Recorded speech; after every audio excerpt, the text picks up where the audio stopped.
Hello नमस्कार आदाब सलाम सत श्री अकाल केम छो कसे काय केरो हाल है के ना छी यहाँ सब कैसन वारी हाउ आर यू कैसे हैं आप लोग केमो नाचो मनक्का खम्मा गनी हुकुम केमती अच्छंती।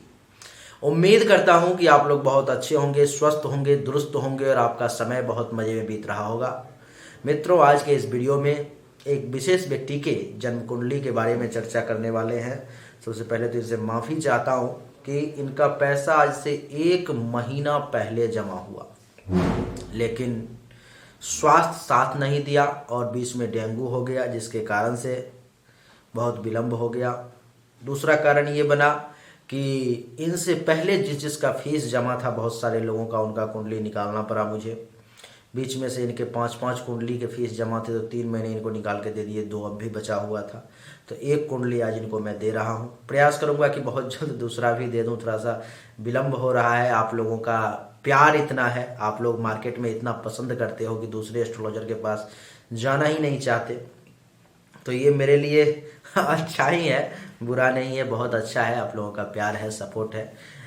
मैं देख रहा हूँ इधर की आजकल बड़े बड़े मंत्री, मुख्यमंत्री, राज्यपाल, उन सब का भी मेरे पास ही फीस जमा हो रहा है और सबकी कुंडली देख रहा हूँ। चलिए, आप जिनकी ये कुंडली है उनके बारे में चर्चा करते हैं।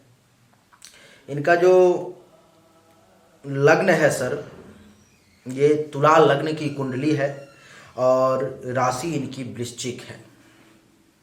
तुला लग्न की कुंडली है और वृश्चिक राशि है इनकी। जैसा कि आप सब जानते ही हैं कि तुला लग्न के कुंडली के मालिक होते हैं शुक्र देवता। इनका डेट ऑफ बर्थ एक बार बता देता हूँ, 19 सितंबर 1985, 9:54 सुबह का, मुंबई का इनका जन्म है। मुझे लगता है कि मैंने सही बताया है डेट ऑफ बर्थ। वैसे मैं एक बार रीचेक कर लेता हूँ इसको।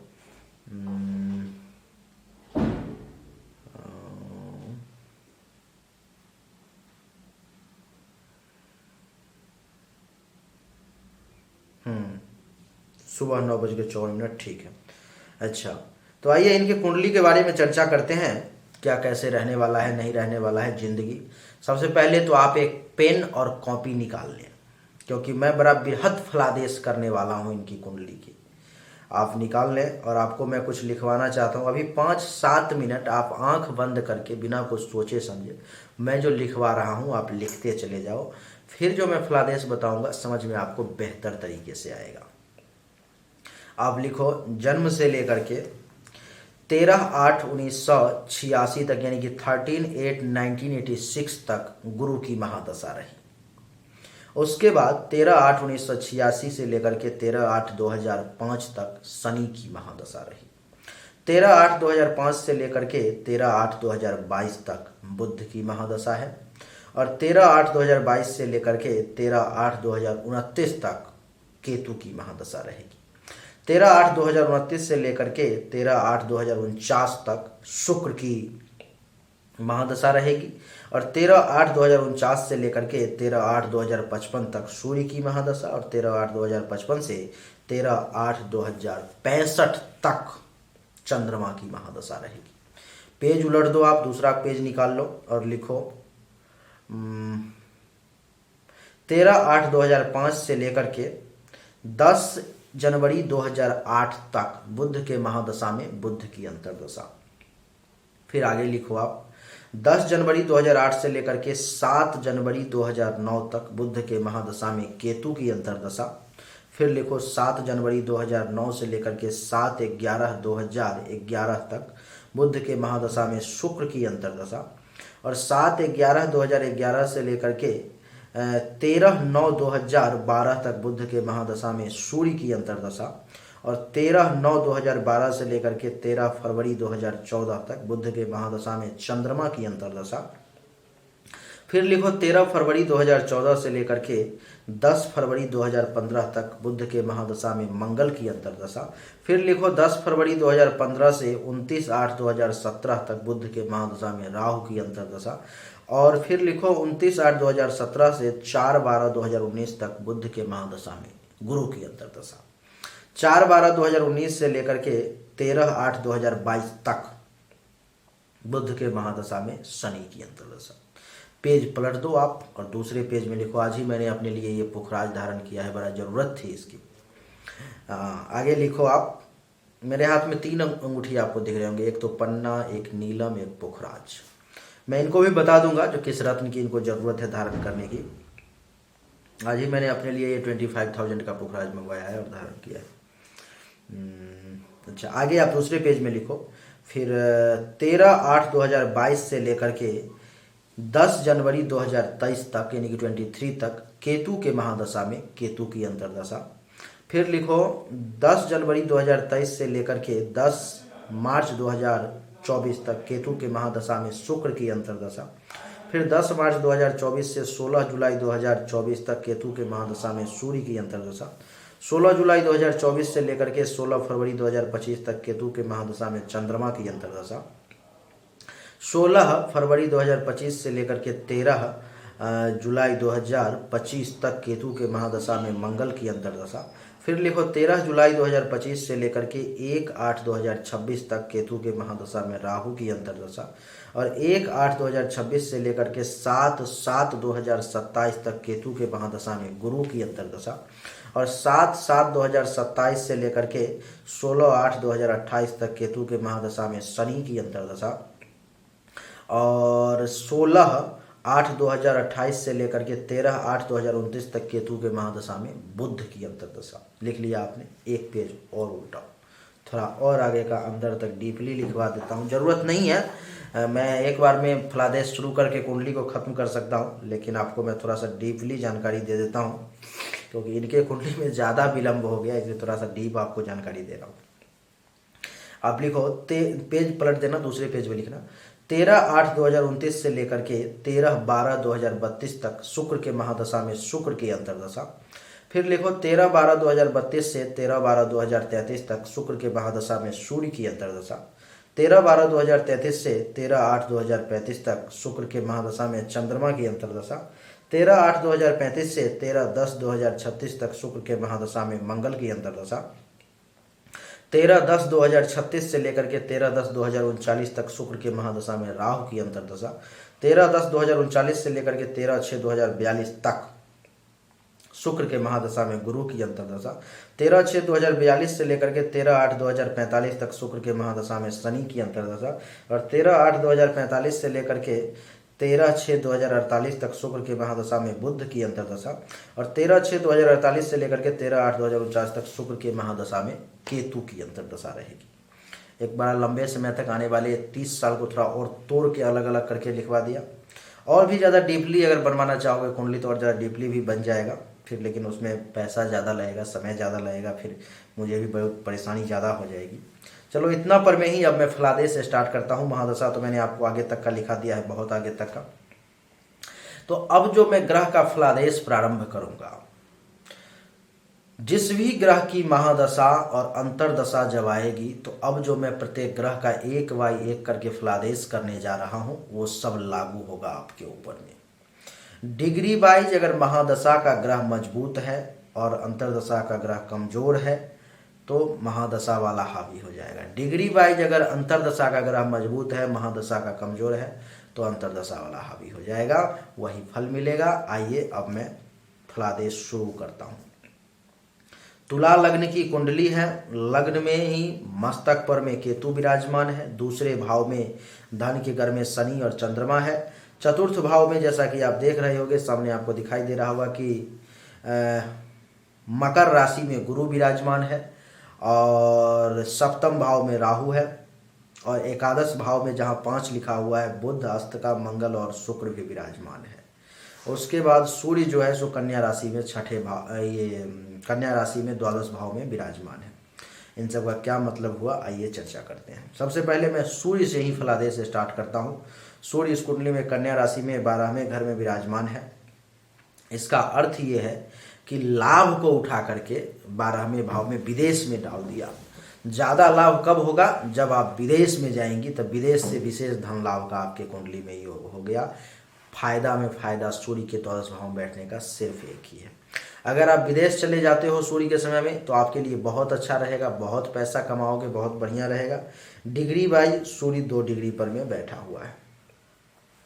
अच्छा, लेकिन अगर आप हिंदुस्तान में रहते हो, डिग्री बाई 2 डिग्री पर मतलब कम रिजल्ट, मात्र 10% रिजल्ट देने में सक्षम है। अगर आप हिंदुस्तान में रहते हो तो सूर्य के समय में आपका पाँव में चोट लगने की संभावना हो जाएगी, खर्चा आपका ज़्यादा होगा, शैया सुख में कमी का एहसास होगा, धन हानि का योग बनेगा, विदेश से धन लाभ का भी योग बनेगा, अस्पताल का खर्चा भी एक्टिवेट हो जाएगा, आँख से संबंधित भी कुछ परेशानी हो सकती है, अपने परिजन परिजन रिलेटिव में किसी का मौत भी हो सकता है।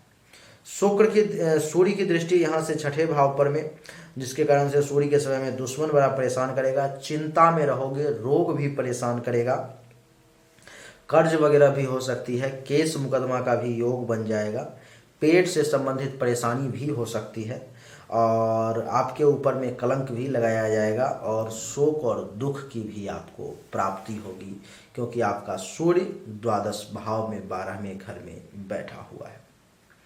चंद्रमा की बात करेंगे। चंद्रमा जो है सो वृश्चिक राशि में नीच का बैठा हुआ है 2 डिग्री पर में। ये बड़ा खराब रिजल्ट देगा चंद्रमा आपको। और चंद्रमा और शनि की युति के कारण विष योग भी बन गया, ये भी बड़ा खराब हो गया आपके लिए। चंद्रमा के समय में विशेषकर जिंदगी में बैंक बैलेंस में बड़ा परेशानी का आपको सामना करना पड़ेगा। गर्दन में दर्द वगैरह हो सकता है, कुछ परेशानी आ सकती है, कुछ चोट वगैरह लग सकता है, अथवा जो भी परेशानी है, कुछ भी परेशानी आ सकती है गर्दन को लेकर। पैसा जमा करने में, बैंक बैलेंस करने में ज़िंदगी में आपको विशेष तौर पर बड़ा परेशानी आएगी। विशेष तौर के चंद्रमा के समय में वो ज़्यादा आपको हिट करेगा। परिवार से बहुत ज़्यादा लाभ नहीं मिल पाएगा। वाणी में दोष उत्पन्न हो जाएगा, बड़ा कड़वा शब्द का प्रयोग करोगे, तीखा बोलोगे, जवान वाणी ठीक नहीं रहेगा आपका चंद्रमा के समय में खासकर। और आँख से संबंधित कुछ परेशानी और पड़ोसी से भी लाभ नहीं मिल पाएगा, वहाँ से भी कुछ टेंशन तनाव की स्थिति ही उत्पन्न हो जाएगी। चंद्रमा की दृष्टि अष्टम भाव पर में, हर काम में रुकावट का योग, किसी रिलेटिव में कोई भी आसपास में किसी की मृत्यु का योग, अचानक से धन हानि का योग, लेकिन विदेश से धन लाभ का ये योग जरूर बना देगा। अगर चंद्रमा के समय में विदेश आप चले जाते हो तो आपके लिए बड़ा अच्छा रहेगा। चोट वगैरह लगने का, एक्सीडेंट वगैरह का भी योग जो है चंद्रमा के समय में रहेगा, बड़ा विपरीत स्थिति रहेगी। चंद्रमा का समय आपके लिए ठीक नहीं रहेगा। दूसरे भाव में चंद्रमा के बैठने का मतलब है कि आपके पिता को उठा करके धन के घर में डाल दिया, लेकिन वो नीच का चंद्रमा है, जिसके कारण से आपको वहाँ से भी विशेष लाभ नहीं मिल पाएगा, बड़ा परेशानी का सामना करना पड़ेगा आपको। चंद्रमा के बाद मंगल की चर्चा करते हैं। मंगल इस कुंडली में अग्नि तत्व का ग्रह, अग्नि तत्व में ही बैठा हुआ है, सिंह राशि में बैठा हुआ है, और मंगल इस कुंडली में सप्तम भाव का और दूसरे भाव का मालिक होकर के ये कुछ फायदा और कुछ नुकसान भी देगा। जैसे कि ये एकादश भाव में बैठा हुआ है 12 डिग्री पर में, तो जिसके कारण से कुछ अपने समय में जो है सो ये धन लाभ वगैरह दे देगा, पैसा इनकम बढ़िया करवा देगा, उपलब्धि की प्राप्ति करवा देगा, कुछ सीनियर्स का सपोर्ट मिल जाएगा, बड़े भाई बहन का कुछ फ़ायदा जो है आपको सपोर्ट जो है सो मिल जाएगा। लेकिन इन सब के सपोर्ट को लेने में, इन सब से फ़ायदा लेने में आपको बहुत शक्ति लगानी पड़ेगी, बहुत दिमाग लगाना पड़ेगा, बहुत ज़्यादा जूझना पड़ेगा, बहुत ज़्यादा जो है सो परिश्रम करना पड़ेगा। इतना आसानी से ये सब नहीं होगा। 1 2 3 4 बैंक बैलेंस का भी मालिक है आपके कुंडली में, मालिक का नाम, बैंक बैलेंस का मालिक भी है मंगल, और मंगल की वहाँ पर में दृष्टि भी पड़ रही है, तो जिसके कारण से जो है सो बैंक बैलेंस तो करवाएगा, लेकिन बहुत परेशान करेगा, और बहुत ज़्यादा बैंक बैलेंस भी नहीं होने देगा। बड़ा पैसा जमा करने में आपको बहुत दिक्कत का सामना करना पड़ेगा मैडम। मंगल की भी दृष्टि हो गई वाणी पर में, जिसके कारण से वाणी में बड़ा तीखापन, एक रुआव आ जाएगा, एक बड़ा तीखापन, कड़क बोलोगे ऐसा जो दिल को छेद दे, इतना ज़्यादा तीखा और कड़वा बोलोगे आप मंगल की दृष्टि के कारण। मंगल के समय में परिवार से भी लाभ नहीं मिलेगा, परिवार में भी टेंशन, पड़ोसी से भी टेंशन, और बड़ा विपरीत स्थिति रहेगा मंगल का भी। मंगल की दृष्टि जो है इस पर में आपके कुंडली के पंचम भाव पर में, तो मंगल के कारण पुत्र प्राप्ति का योग बन जाएगा, कुंडली में संतान का योग बन जाएगा, पुत्र प्राप्ति का योग बन जाएगा, और ननिहाल पक्ष से कुछ लाभ का योग बन जाएगा। अगर नाना नानी जिंदा होंगे तो हल्का फुल्का पेट से संबंधित भी कुछ परेशानी आपको मंगल दे सकता है। आपको बता दूं, आपके हाथों से कुछ शुभ और मंगल कार्य भी मंगल करवा देगा। और अष्टम दृष्टि छठे भाव पर में दुश्मन से बड़ा परेशान करवाएगा, बीमारी से बड़ा परेशान करवाएगा, और आपको कलंक वगैरह भी मंगल अपने समय में लगवा देगा। थोड़ा ज़िंदगी आपका संघर्षमय है और पेट से संबंधित भी कुछ परेशानी देगा, चिंता भी कुछ डालेगा आपके सर पर में, और किसी प्रकार से किसी न किसी कारण से आपका मन जो है सो मंगल के समय में भी दुखी रहेगा। ठीक रिजल्ट जो है मंगल का भी आपके लिए नहीं है। आपको मैं बता दूं कि मंगल के बाद, अच्छा, मंगल को एकादश भाव में बैठने का मतलब ये हुआ कि आपके पति को, यानी कि आपके जीवन साथी को उठा करके लाभ के घर में डाल दिया गया, आपके परिवार को उठा करके लाभ के घर में डाल दिया गया। यानी कि भगवान की कृपा से आपको जीवन साथी से और परिवार से कुछ न कुछ लाभ हमेशा जो है मिलता रहेगा, कुछ न कुछ लाभ हमेशा मिलता रहेगा। आप अच्छा करो बुरा करो, लेकिन लाभ आपको कुछ न कुछ मिलता ही रहेगा। अच्छा, मंगल के बाद अब बुध की चर्चा करेंगे, जिसका समय भी आपके कुंडली में चल रहा है, और बुध के महादशा में भी शनि की अंतर्दशा चल रही है, लेकिन शनि का चर्चा हम लोग बाद में करेंगे, पहले बुध का कर लेते हैं। बुध इस कुंडली में बढ़िया है। बुध का जो है 2005 से 2022 तक है। बुध अस्त का पड़ा हुआ है, 29 डिग्री पर में है, और आपके लिए जो है, अगर आपने बुध का एक बढ़िया क्वालिटी का पन्ना धारण किया होगा तो 2005 से लेकर के 2022 का समय आपके लिए गोल्डन पीरियड था। लेकिन अगर आपने नहीं किया होगा तो आपको विशेष लाभ नहीं मिला होगा। बुध का समय आपके लिए कैसा कैसा था वो आप सुन लो। बुध के कारण जिंदगी में आपको बहुत लाभ का योग है, लेकिन वो बिना पन्ना धारण किए हुए आपको ज़्यादा लाभ देने में सक्षम नहीं है। बुध के कारण आय में वृद्धि, लाभ में वृद्धि, बड़ी बड़ी उपलब्धियों की प्राप्ति का योग, सीनियर्स से फायदा का योग, बड़े भाई बहन अगर होंगे तो उनसे भी फायदा का योग जो है आपके लिए ये बना देंगे बुध देवता। और आपको बता दूं कि सभी छोटी बड़ी इच्छाओं के पूर्ति का योग बुध के समय में, जब उस एज में पहुंचोगे तो पुत्र वधू और दामाद से भी लाभ का योग, और हर इच्छा को पूरा करने का बुध में आपकी शक्ति है। लेकिन 29 डिग्री पर में है, पन्ना धारण करने के बाद इस कुंडली में चमत्कार हो सकता था। अगर आपने किया होगा तो हुआ होगा बढ़िया क्वालिटी का, अगर नहीं किया हुआ होगा तो थोड़ा मोड़ा लाभ लेकर के बस आप रह गए होगे। बुध की सप्तम दृष्टि पंचम भाव पर में, तो एक पुत्री प्राप्ति का योग भी कुंडली में बन गया आपके लिए। संतान से भी आपको जिंदगी में बुध के समय में फायदा का योग बन गया। बुध के समय में अगर संतान जब महादशा अंतर्दशा आएगी तो विद्या बुद्धि का भी बढ़िया सपोर्ट, यश में वृद्धि, चाहने वालों की संख्या में वृद्धि, धर्म कर्म के पालन भी आप बहुत बढ़िया तरीके से कर पाओगे। आपके हाथों से भगवान की कृपा से धर्म कर्म का भी कार्य हो पाएगा। ननिहाल पक्ष से भी लाभ का योग बन जाएगा। हृदय छाती के निचले भाग से संबंधित किसी भी प्रकार की कोई परेशानी होगी बुध उसको दबा देगा अपने समय में, उसको आगे वो बढ़ने ही नहीं देगा अपने समय में बुध जो है सो। बुध का एकादश भाव में बैठने का मतलब क्या है समझते हो? इसका मतलब ये हुआ कि भाग्य को, ससुराल पक्ष को और विदेश को उठा करके लाभ के घर में डाल दिया। यानी कि विदेश से लाभ का योग यहाँ पर में बुध के कारण हो गया। आपको बता दो कि ससुराल से लाभ का योग हो गया आपको, ससुराल पक्ष से विशेष फायदा का योग, यानी कि इन दोनों तरफ से आपको विशेष लाभ का योग हो गया बुध के समय में। अगर पन्ना धारण किया होगा तो अपार धन दौलत प्राप्त हुआ होगा अपने माध्यम से, अपने भाग्य से, अपने बल पर में।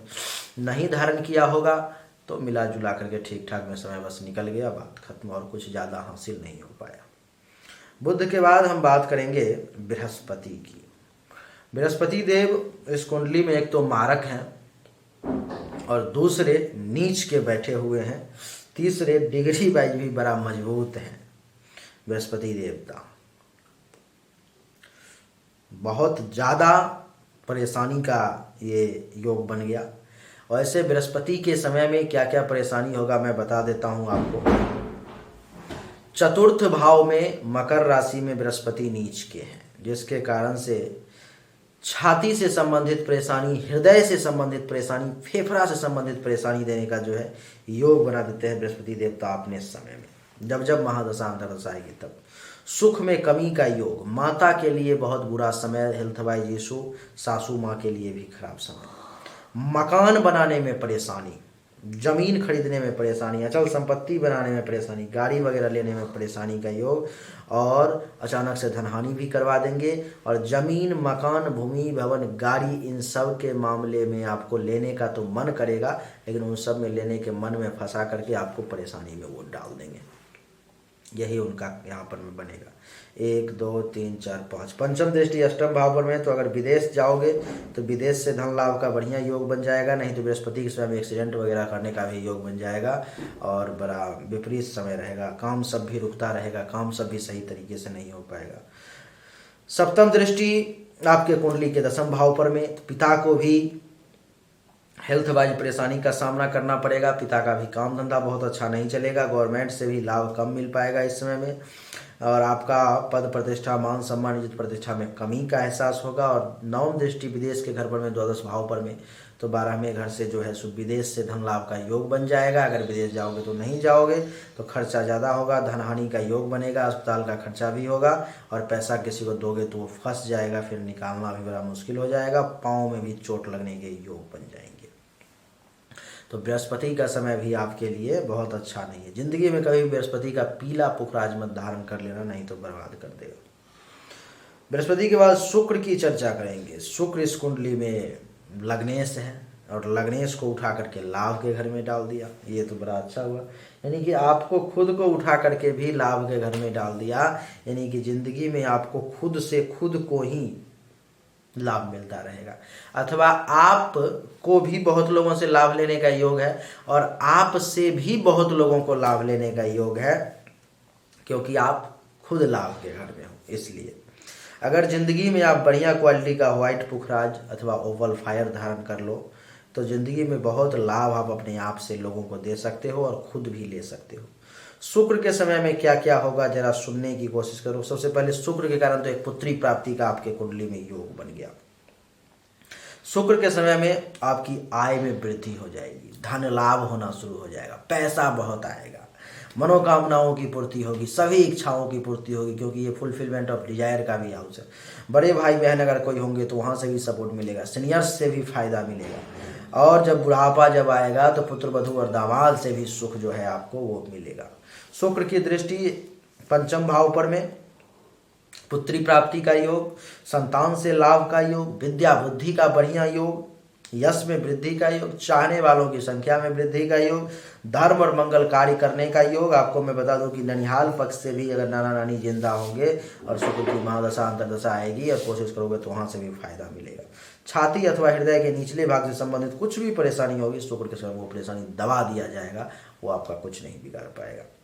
आपको मैं बता दूं कि शुक्र आपके लिए सबसे ज़्यादा फेवरेबल और बढ़िया ग्रह है, इसलिए और कुछ हो चाहे नहीं, कम से कम शुक्र का और बुध का, इन दोनों का तो जल्दी से जल्दी रत्न अगर आप धारण कर लो तो आपके लिए लाइफ चेंजिंग रहेगा, वो बढ़िया रहेगा।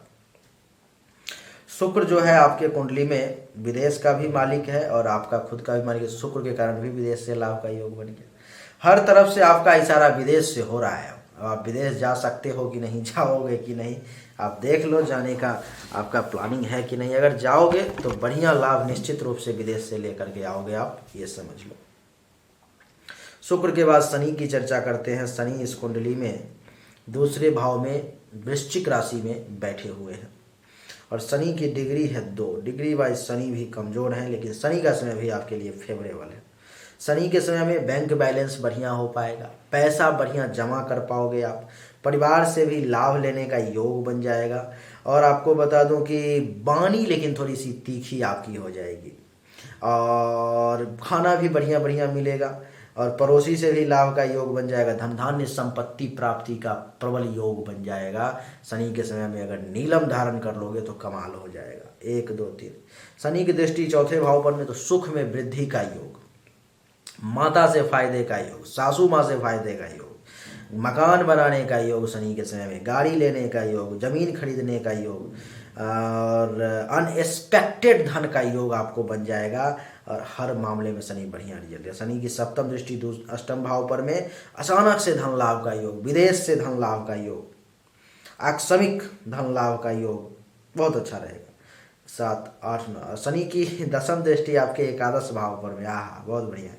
आय में वृद्धि का योग, लाभ का योग, उपलब्धि प्राप्ति का योग, मनोकामनाओं की पूर्ति का योग, बड़े भाई बहन से लाभ का योग, पुत्र वधू दामाद का भी सुख का योग। बड़ा बढ़िया समय रहेगा शनि का, हर मामले में बढ़िया समय रहेगा शनि का। जिंदगी में अगर शनि के समय में खासकर कम से कम अगर नीलम धारण कर लोगे तो बहुत लाभ मिलेगा।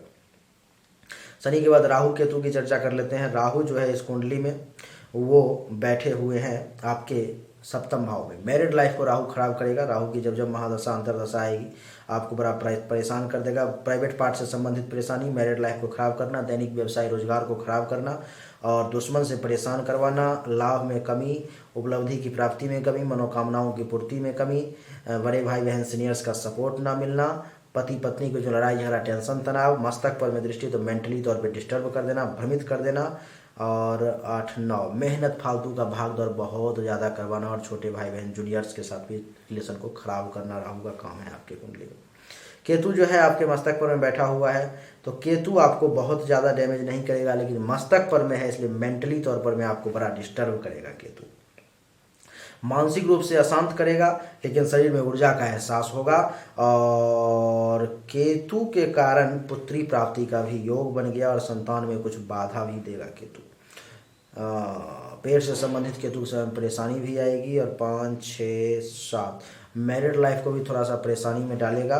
8, 9 ससुराल पक्ष से भी टेंशन तनाव का योग बनाएगा। केतु का समय आपके लिए बहुत अच्छा नहीं रहेगा, उसको आप सामान्य समझो या थोड़ा सा खराब ही समझो आप तो ठीक रहेगा, क्योंकि वैसे केतु शुक्र के घर में है, शुक्र लाभ के घर में है। बहुत ज़्यादा डैमेज नहीं करना चाहिए, लेकिन है ये केतु राहु, इससे हमेशा डर के रहना चाहिए, भयभीत रहना चाहिए और नहीं तो इसका उपाय करना चाहिए। आपके कुंडली में अभी बुध के महादशा में शनि की अंतरदशा चल रही है। शनि आपके लिए बढ़िया है, थोड़ा सा मन चंचल रहता होगा। अभी अगर आप नीलम धारण कर लो तो कमाल हो जाएगा। अभी कम से कम 2 रत्न आप धारण करो बढ़िया क्वालिटी का, एक तो बुध का पन्ना, दूसरा शनि का नीलम। अगर बुध का पन्ना नहीं भी धारण कर रहे हो, अगर दिक्कत हो रहा है तो कम से कम मैंने जो ये नीलम धारण कर रखा है वो नीलम आप भी धारण करो, ऑर्डर कर लो, कम से कम मंगा लो नीलम, अपना एड्रेस वगैरह सेंड कर लेना, नीलम आपको मैं भिजवा दूंगा बढ़िया क्वालिटी का, सही रहेगा। जिंदगी में अभी आपके लिए जरूरी है दैनिक रूप से रोज ओम शं शनिश्चराय नमः मंत्र का दैनिक रूप से जाप करें 2022 के अगस्त तक। 2022 के अगस्त के बाद केतु आने वाला है। केतु का रिजल्ट जैसा बताया हूँ मिला जुला रिजल्ट मिलेगा। मानसिक तौर पे थोड़ा सा परेशान रहोगे, मेंटली तौर पर में डिस्टर्ब रहोगे, लेकिन फिर भी संभालने की कोशिश करना। केतु के समय में केतु के मंत्र का जाप करना, सहारा लेना, ओम कें केतवे नमः मंत्र का सहारा लेना आपके लिए बहुत अच्छा रहेगा। बाकी कहीं से भी कोई परेशानी आएगी तो मैं हूँ ही। दक्षिणा लेना और काम करना मेरा यही काम ही है। और जिंदगी में कभी भी आपको चंद्रमा का रत्न नहीं धारण करना चाहिए, गुरु का नहीं धारण करना चाहिए, राहु केतु का रत्न नहीं धारण करना चाहिए, मंगल का भी नहीं धारण करना चाहिए, सूर्य का भी नहीं धारण करना चाहिए, नहीं तो बड़ा परेशान हो जाओगे आप। आपके लिए 3 रत्न मैंने बताए, शनि के नीलम, शुक्र के व्हाइट पुखराज और बुध के पन्ना। ये तीनों रत्न आप धारण करो, भगवान की कृपा से बहुत बढ़िया रहेगा। कहीं से कोई ज़्यादा विशेष समस्या नहीं होगी। एक चीज़ और, राहु के तो ठीक है, काल सर्प दोष देख रहा था, नहीं है कुंडली में, सब ठीक है। बाकी ज़्यादा घबराने की ज़रूरत नहीं है, भगवान की कृपा से सब बढ़िया रहेगा। ये रहा सर आपके चौथे कुंडली का विवरण। जो तबीयत मेरा अभी भी सही नहीं है, आपको दिख रहा होगा, मेरे चेहरा से पता चल रहा होगा, अभी मेरा स्वास्थ्य सही नहीं है, लेकिन फिर भी धीरे धीरे, अब इतने लोगों का फीस जमा है, लेकिन अगर काम नहीं करूँगा तो फिर दिक्कत हो जाएगा, तो धीरे धीरे थोड़ा सा करने की कोशिश कर रहा हूँ। आपको वो कुंडली भी बहुत जल्द मिल जाएगी। विलम्ब के लिए माफ़ी चाहता हूँ आपसे। निश्चित रूप से एक बड़ा पूजा पाठ का आयोजन करोगे आप तो आपके यहाँ पर में आना होगा, आपसे मिलना होगा, निश्चित रूप से, कहीं से कोई दो राय की बात नहीं है। लेकिन अभी तबीयत ठीक नहीं है, थोड़ा सा अस्वस्थ हूँ, और मुंबई आऊँगा तो आपसे ज़रूर मिलूँगा, इसमें भी कहीं से कोई दो राय की बात नहीं है। 5वां कुंडली का जब विवरण आपको मिल जाएगा, जब आप पाँचों का पाँचों कुंडली का देख लोगे, उसके बाद अंतिम में एक बार आपसे बात करूँगा क्या कैसे है, 2 मिनट का समय लूँगा आपका।